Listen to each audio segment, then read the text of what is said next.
नमस्कार, welcome back to सायलीज blog. तर आज आणलेली भाजी एकदम फ्रेश. तर म्हटलं परत ती शिळी होण्याआधीच मस्तपैकी त्याला वॉश केली आणि ठेवली फ्रीजमध्ये.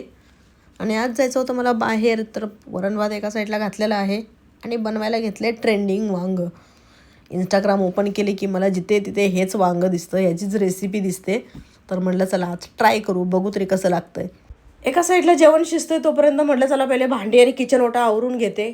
मग लागलीच भांडी घासायला घेतली आणि किचन ओटा क्लीन करून ठेवलेला आहे, कारण मला जायचं होतं बाहेर आणि यायला उशीर होणार होता, म्हणून आधीच सगळं काम करून ठेवलेलं आहे, म्हणजे नंतर मेसी किचन नको पडायला.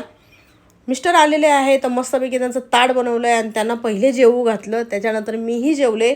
त्यानंतर राहिलेली बाकीची सगळी कामं केली, थोडासा आराम केला आणि वेळ झाली मला बाहेर जायची. तर आज मी एकटी जाणार नव्हती, माझ्यासोबत होता शिवांश. खरं तर शिवांशला घेऊन जायचं एक मोठं कारण होतं, ते म्हणजे उद्विता आणि अंश. आणि सगळ्यात महत्त्वाचं माझी बहीण. तिला शिवांश एवढा आवडतो, तर ती म्हटली त्याला घेऊन ये.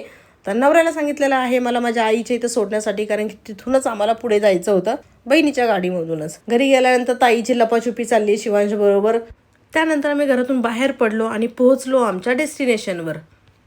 पण तिथे जाऊन मी काहीच शूट नाही केलं, त्यामुळे सगळा गाडीतलाच ब्लॉग तुम्हाला बघायला भेटणार आहे. पण एवढं मात्र नक्की सांगेन, आम्ही जिथे गेलो होतो तिथे मी लहानाची मोठी झाली होती, त्यामुळे जुन्या आठवणी ताज्या झाल्या. म्हणून मला काही व्हिडिओ काढायला भेटला नाही तिथे. आणि खूप ओळखीची माणसं भेटली तिथे, तर त्यांच्यामध्ये कसा टाइम गेला समजलंच नाही. शिवांशची मात्र खूप मजा आली. त्यानंतर आम्ही निघालो आमच्या घरी येण्यासाठी आणि येता येता शिवांश झोपला. तर आई आणि बहीण मला घरी सोडायला आले. मस्त ट्रान्झॅक्शन करत मी चेंज केलं. बाय.